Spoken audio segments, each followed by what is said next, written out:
అధిక బరువు అనేక సమస్యలకు కారణం. సాహితీ యోగా ఆన్లైన్ క్లాసులో జాయిన్ అవ్వండి. నమస్తే, నేను Keshav. Welcome to Suman TV. ఇకపైన చంద్రమండలం పైన ఇల్లు కట్టుకోవచ్చా? అంతరిక్షంలో సరదాగా అక్కడికి వెళ్ళి పర్యటించి రావచ్చా? ఇప్పుడు అలాంటి సందేహాలే భారతీయులని వెంటాడుతున్నటువంటి పరిస్థితి. గతంలో ఎన్నడూ లేనంతగా అంతరిక్ష పరిశోధనలకి జోష్ ఇచ్చేటువంటి నిర్ణయాన్ని కేంద్ర ప్రభుత్వం తీసుకుంది. ప్రధానంగా గగన్యాన్ లాంటి స్కీమ్స్ని మరింత వేగవంతం చేయాలనేటువంటి ఆలోచన చేసింది. దీనికి ప్రధానమైన కారణం ఇస్రో సాధించినటువంటి విజయం. ఆ విజయం ఏంటి, దానివల్ల జరిగేటువంటి ప్రయోజనాలు ఏంటి విశ్లేషించేటువంటి ప్రయత్నం చేద్దాం. మనతో పాటు అనలిస్ట్ సుబ్రహ్మణ్యం గారు. నమస్కారం. నమస్కారం సార్. ఇస్రో 2 శాటిలైట్లని అంతరిక్షంలో అనుసంధానించడం అనే ప్రక్రియలో విజయవంతం అయింది. ఆ విజయవంతం అయిన దాని తర్వాత నుంచి కూడా ఒక జోష్ వచ్చింది. ఇక నుంచి విరివిగా మన దేశం నుంచి అంతరిక్షయానం జరుగుతుంది, గగనయానం జరుగుతుంది అనేటువంటి చర్చ జరుగుతుంది. ఏంటి రెండింటికి ఉన్న లింక్ ఏంటి సార్? ఇప్పుడు మీరు చూసినారంటే ఇప్పటిదాకా స్పేస్ స్టేషన్స్ అంటే ల్యాబొరేటరీ అనుకోండి సార్. ఇప్పుడు మనం మెడికల్ సెటప్లో చూసినామంటే ప్రయోగాలు చేసే ప్రయోగశాల అనుకోండి. అదేవిధంగా అంతరిక్షానికి సంబంధించి ప్రయోగాలు చేసేటటువంటి అంతరిక్ష పరిశోధన కేంద్రాలు ఏర్పాటు చేసిన దేశాల్లో చూసినారంటే 3 దేశాలు ఉన్నాయి సార్. ఒకటి అమెరికా, రష్యా, తర్వాత చైనా. 4వ దేశంగా ఇప్పుడు భారత్ అవతరించిందని అనుకోవాలి. అంటే 2035కి మన సొంత అంతరిక్ష పరిశోధన కేంద్రం స్పేస్లో పెట్టడానికి, ఆకాశంలో పెట్టడానికి ఇప్పుడు చేసినటువంటి ప్రయోగం మొదటి దశగా జరిగినటువంటి ప్రయోగం. అది సక్సెస్ అయ్యింది. ఇక మీదట ఆ దిశగా ప్రయాణం చేసేదానికి అన్ని రకాల అవకాశాలు ఉన్నాయి. సో అంటే ఇప్పటి వరకు మనం అంతరిక్షానికి శాటిలైట్లను పంపించాం, అవును, అంతరిక్షంలో ఇంటిగ్రేషన్ అనేది జరగలేదు. అవును, ఇప్పుడు ఈ స్పేడెక్స్ ఉపగ్రహాలు రెండింటిని ఇంటిగ్రేట్ చేయడంతో అనేది ఇంతకుముందు జరగలేదు. ఆ అచీవ్మెంట్ కూడా భారతీయ శాస్త్రవేత్తలు చేసినారు. December 31 స్టార్ట్ చేసినారు. ఇంచుమించు 17 రోజుల తర్వాత ఆ ఉత్కంఠతకి తెర పడింది అనమాట. విజయవంతం అయ్యింది. అది మనం సంతోషించాలి యాక్చువల్గా. అంటే ఒకవేళ ఇది ఏదైనా ఫెయిల్ అయ్యి ఉంటే మళ్ళా కొంచెం ఇబ్బందికరమైన పరిస్థితి. అలా కాకుండా విజయవంతంగా 2 ఉపగ్రహాలని భూమికి 400 కిలోమీటర్ల పైన ఫస్ట్ వాళ్ళు ఏం చేస్తున్నారు, PSLV-60 ఆ ఉపగ్రహం, దాంతో ఆ లాంచ్ వెహికల్తో 2 ఉపగ్రహాలను తీసుకెళ్లి ఒక నిర్ణీత కక్షలో పెట్టినారు సార్. వాటిని ఫస్ట్ వాటి రెండింటికి మధ్య 20 కిలోమీటర్ డిస్టెన్స్ లో పెట్టినారు. అవి తిరుగుతా ఉన్నాయి. అవి వాటి రెండింటిని కలపాలా, టెక్నికల్ గా ఇక్కడి నుంచి కలపాలి. అంటే ఇప్పుడు మనకి ఇల్లు కట్టేటప్పుడు రూములు కలుపుతాం కదా. ఇప్పుడు ఒక రూమ్ సెట్ చేసినాము, దానికి దీనికి గోడకు ఇంకో గోడ కలుపుతాం, ఇటుకలు కలుపుతాం. ఆ విధంగా ఒక ఇల్లు కట్టే విధంగా అక్కడ ఒక ల్యాబొరేటరీ కట్టాలంటే వీటిని కలపడం, అనుసంధానం, అంటే ఇక్కడ నుంచి తయారు చేసి ఆడ పంపించి వాటిని కలపడం అన్నది ముఖ్య ప్రక్రియ. 20 అంటే 2.5 దశాబ్దాల నుంచి మనకు సేవలు చేస్తున్నటువంటి నాసాకు సంబంధించిన ఇంటర్నేషనల్ స్పేస్ రీసెర్చ్ సెంటర్ వచ్చేసి ఈ విధంగానే డాకింగ్ ద్వారా నిర్మించారు. సో ఇప్పుడు ఆ దశగా ప్రయాణించినప్పుడు ఫస్ట్ 7-9 తేదీల్లో దీన్ని అనుసంధానం చేయాలని ప్రయత్నించినారు, కానీ సఫలం కాలేకపోయినారు. అంటే దాని స్పీడ్ ఎక్కువ ఉండింది. ఆ తర్వాత 11వ తేదీకి చేయాలని చూసినారు. మొదటి ఈ 2 ఉపగ్రహాలని ఒక 20 కిలోమీటర్ల డిస్టెన్స్ కి నుంచి ఒక 230 మీటర్లు డిస్టెన్స్ కి తీసుకొచ్చినారు అనమాట. ఆ తర్వాత 12వ తేదీ అలా అనుసంధానం చేయాలని చూసినారు. ఆ వేగం తగ్గల ఒకటి, మళ్ళా దాన్ని పోస్ట్ పోన్ చేసి ఆ 12వ తేదీ చేసినటువంటి ప్రయోగాల్లో దాన్ని ఒక 3 మీటర్ల దూరాన్ని తీసుకొచ్చినారు. ఆ 12వ తేదీ నుంచి మళ్ళా గురువారం ఇంచుమించు 16వ తేదీ ఉదయాన్నే 9 గంటలకి వాటిల్ని సక్సెస్ఫుల్ గా కలపడం జరిగింది. సో ఇంటిగ్రేషన్ పూర్తయింది. అంటే ఇంచుమించు 230 టన్నులు ఒక్కొక్క ఉపగ్రహం. 230 టన్నులు, ఇంచుమించు 500 చిల్లర దాకా ఉన్న టన్నులు ఉన్నటువంటి ఈ 2 ఉపగ్రహాలని కలపడం జరిగింది. ఇప్పుడు అవి సక్సెస్ఫుల్ గా కలిసినాయి. అంటే కలిసి ఒకే కక్షలో 2 ప్రయాణిస్తూ ఉన్నాయి, మంచి కండిషన్ లో ఉన్నాయని కూడా చెప్తున్నారు. అది ఇక మీద ఒకదాంట్లోకి ఒక విద్యుత్ని ట్రాన్స్ఫర్ చేయడము, సో ఆ టెక్నాలజీ ట్రాన్స్ఫర్ చేయడం, అవన్నీ చెయ్యాలి. డాకింగ్ అయితే సక్సెస్ఫుల్ గా జరిగింది.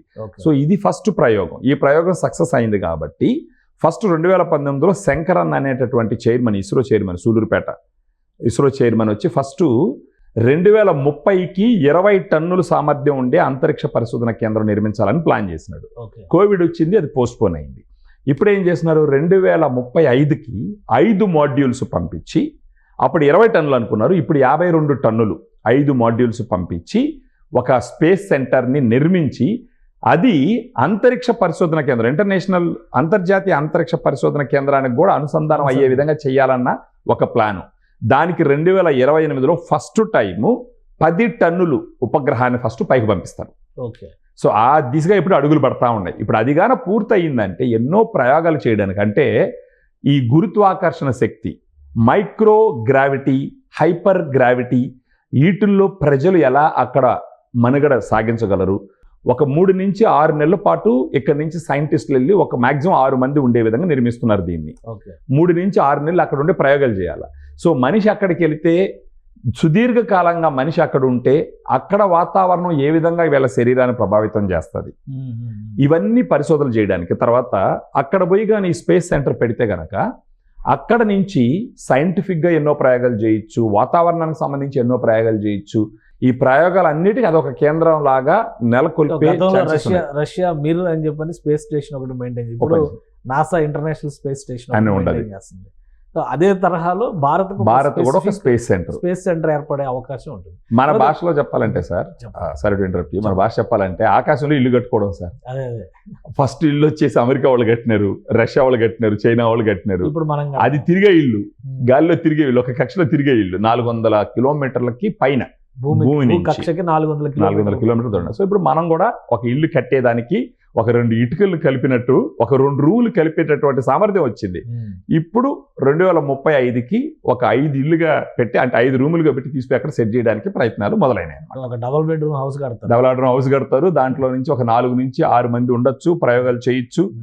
అక్కడ నుంచి మళ్ళా వాళ్ళు సేఫ్టీ పరంగా కూడా ఎలాగ ఉండాలా, దానికి సంబంధించిన ఫెసిలిటీస్ అన్నీ కూడా రెడీ చేసి చేస్తూ ఉంటారు. ఫస్ట్ టైం మీరు చూసినారంటే అంతరిక్ష అనుసంధానం 1966లో మార్చి 16 తేదీ అనుకుంటా ఫస్ట్ అమెరికా చేసింది. నీల్ ఆర్మ్స్ట్రాంగ్ వెళ్ళినారు కదా సార్, అదే అపోలో 8 అని చెప్పేసి క్యాప్సూల్లో వెళ్ళి అప్పుడు అనుసంధానం అయినారు.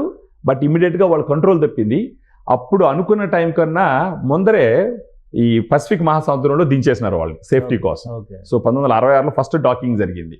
సో ఆ క్రమంలో భారతదేశం, అది కూడా సూలూరుపేట, తిరుపతి జిల్లా నాయుడుపేటకి దగ్గర సూళ్ళూరుపేట నుంచి అక్కడ నుంచి పంపించే 2 ఉపగ్రహాలు 400 కిలోమీటర్ల పైన మన భూమికి కలపడం అన్నది ఒక ఫస్ట్ స్టెప్ సూపర్ సక్సెస్ అయింది. ఈ సక్సెస్ ని సెంట్రల్ గవర్నమెంట్ ఇంకో డిఫరెంట్ వేలో సెలబ్రేట్ చేస్తారు. థర్డ్ లాంచ్ ప్యాడ్, ఇప్పటికి 2 లాంచ్ ప్యాడ్లు ఉన్నాయి. మీ తిరుపతి జిల్లా శ్రీహరికోటలో 3వ లాంచ్ ప్యాడ్ వస్తుంది. ఏంటి 3వ లాంచ్ ప్యాడ్ వస్తే వచ్చే అడ్వాంటేజ్ ఏంటి, దీని వలన స్పేస్ టూరిజం కి, గగనయానికి మంచి ఉత్సాహం వస్తుంది అనేటువంటి మాట, అవకాశాలు ఉంటాయి సార్. ఏం జరుగుతుంది? 3 అంటే ఇప్పుడు ఈ 2 వచ్చి ఎప్పుడో నిర్మించినటివి, వాటిని కాలక్రమేణా అప్గ్రేడ్ చేసుకుంటూ వస్తున్నప్పటికీ వేరే ఆల్టర్నేటివ్స్, ఏదైనా టెక్నికల్ ఇష్యూ వచ్చిందంటే ఇంకొక ఆల్టర్నేటివ్, ఇంకా ఎక్కువ స్టేషన్లు వస్తున్నాయంటే ఇంకా ఎక్కువ మనం ప్రయోగాలు ముందరకు వెళ్తున్నాం అనేసి. ఇప్పుడు 3వ లాంచ్ ప్యాడ్ రెడీ చేయడం వల్ల అది లేటెస్ట్ టెక్నాలజీతో ఇన్ని రోజులు నేర్చుకున్నటువంటి ఇన్సైట్స్ నుంచి అది అప్ టు డేట్గా, లేటెస్ట్గా, even compare to US, Russia, China కన్నా బెటర్గా కూడా నిర్మించే అవకాశం ఉంది. ఇంచుమించు 3,900 చిల్లర కోట్లు ఆల్రెడీ నిన్ననే అప్రూవల్ చేసినారు వాళ్ళు. దానికి రాబోయే టార్గెట్ పెట్టారు, 4 ఏళ్ల లోపల దాన్ని పూర్తి చేయమని చెప్పేసి. అప్పుడు 3 లాంచ్ ప్యాడ్లు ఉన్నాయి అని అంటే ఇంకా ఎన్నో ప్రయోగాలు చేసేదానికి ఉపయోగపడుతుంది. రేపు మీరన్నట్టు అంతర్జాతీయ విహారయాత్ర చేయాలనుకున్న వాళ్ళకి ఇప్పుడు ఎక్కువ లాంచ్ ప్యాడ్లు ఉంటే వాటిల్లో మనసుల్ని తీసుకొచ్చేదానికి అనుకూలంగా అన్ని రకాలుగా ఉపయోగపడతాయి. ఇప్పుడు ఎలాంటి మస్క్ లాంటి వాళ్ళు పదే చెప్తున్నారు, మార్స్ కి పంపిస్తాము, చంద్రమండలంలో ఇల్లు కట్టిస్తాము. ఆ బాటలో భారతీయులు, ఇస్రో కూడా అడుగులు వేసేదానికి ఈ ప్రయోగం సుగమం చేసింది అనమాట. ఫస్ట్ స్టెప్ సక్సెస్ఫుల్ గా జరిగింది. ఇంకా 10 సంవత్సరాలు సార్, అంటే 2035. ఫస్ట్ 2028లోనే ఫస్ట్ మాడ్యూల్ పంపించి డాకింగ్ స్టార్ట్ చేస్తామని చెప్పినారు. 2035 అంటే ఇంచుమించు ఇంకో 11 సంవత్సరాలకి మన కెపాసిటీ 2028-29 నాటికి 3వ లాంచ్ ప్యాడ్ కూడా రెడీ అయిపోతుంది. బహుశా ఇప్పుడు చేయబోయే మాడ్యూల్ ఫస్ట్ ఆ లాంచ్ ప్యాడ్ నుంచే చేసేదానికి అవకాశాలు ఉన్నాయి. సో ఏ రకంగా చూసినా సరే మనకు గర్వకారణం ఒకటి, మన ఆంధ్రప్రదేశ్ ప్రజలు, తెలుగు ప్రజలుగా చూసుకుంటే, ప్రత్యేకించి నెల్లూరు జిల్లా, తిరుపతి జిల్లా 2గానే తీసుకుంటే, నాయుడుపేట పక్కన సూళ్ళూరుపేట, అక్కడ ఇలాంటి ఒక గొప్ప కార్యక్రమాలు, ప్రయోగాలు చేయడానికి అది దినదిన ప్రవర్ధమానం అవుతుంది అని అంటే తెలుగు అందరం గర్వించదగినటువంటి ఒక గొప్ప విషయం అది. మీరు అసలు 3వ లాంచ్ ప్యాడ్ రావడం వల్ల శ్రీహరికోటలో అక్కడ ఎకనామికల్ గా కానీ, డెవలప్మెంట్ పరంగా కానీ ఇంకేమైనా ఇప్పుడు మామూలుగానే సార్ మీరు చూసినారంటే ఇంతకు ముందర ఉన్న 2 లాంచ్ ప్యాడ్ల ద్వారా ఒకేసారి 140 ఉపగ్రహాలు ఏదో తీసుకెళ్ళినాం మనం. ఇంతకు ముందర అంటే వివిధ దేశాలకు సంబంధించిన ఉపగ్రహాలు తీసుకెళ్ళి, అంటే సమాచారం కోసం, మ్యాప్స్ కోసం, ఈ నావిగేషన్ కోసం, ఇన్ఫర్మేషన్, క్లైమేట్ కోసం, టెలికమ్యూనికేషన్ కోసం, వీటన్నిటి కోసం వేరే వేరే దేశాలు ఉపగ్రహాలు తయారు చేసుకున్నాయి. కానీ అక్కడ పంపించే మార్గం లేదు. వాళ్ళకి బస్సులు లేవు అనుకుందాం, ఫర్ ఎగ్జాంపుల్ రాకెట్లు లేవు. ఆ రాకెట్లను సక్సెస్ఫుల్గా మనం తీసుకుపోయే విధంగా ఒకేసారి 140 తీసుకుపోయే కెపాసిటీకి సూలూరుపేట ఈ షారు డెవలప్ అయ్యింది. అలాంటిది ఇప్పుడు ఈ 3వ లాంచ్ ప్యాడ్ వచ్చి ఇప్పుడు జరిగినటువంటి సక్సెస్ని ఈ షార్ అంటాం మనం అక్కడ రీసెర్చ్ సెంటర్ అంటాం. దీన్ని నెక్స్ట్ లెవెల్కి తీసుకెళ్ళినటువంటి ఒక గొప్ప ప్రయోగంగా చూడాలన్నమాట. దీనివల్ల ఉద్యోగ అవకాశాలు వచ్చే కూడా అవకాశాలు ఎక్కువ. ఇప్పుడు 3వ లాంచ్ ప్యాడ్ వచ్చింది అని అంటే దానికి సంబంధించిన యంత్రాంగము, దానికి సంబంధించిన పనులు, దానికి సంబంధించిన ఇతరత్ర పరిశ్రమలు అక్కడన్నీ వచ్చేదానికి అవకాశం ఉంటుంది. అక్కడికి రాకపోకలు పెరుగుతాయి. సో ఆ రకంగా కూడా ఆ ఏరియా బాగా అభివృద్ధి జరుగుతుంది సార్. ఇప్పుడు మీరు సూలూరుపేటలో చూసినారంటే నార్త్ ఇండియన్స్ ఎక్కడెక్కడ వాళ్ళంతా వచ్చి ఉంటారు. ఓకే, మీరు ఇక్కడ ఈ వ్యవస్థల వల్లనే అక్కడ అందరూ కూడా అంతే సార్. లేకపోతే సూలూరుపేట నథింగ్. నాయుడుపేట కన్నా కూడా చిన్న టౌన్ అది.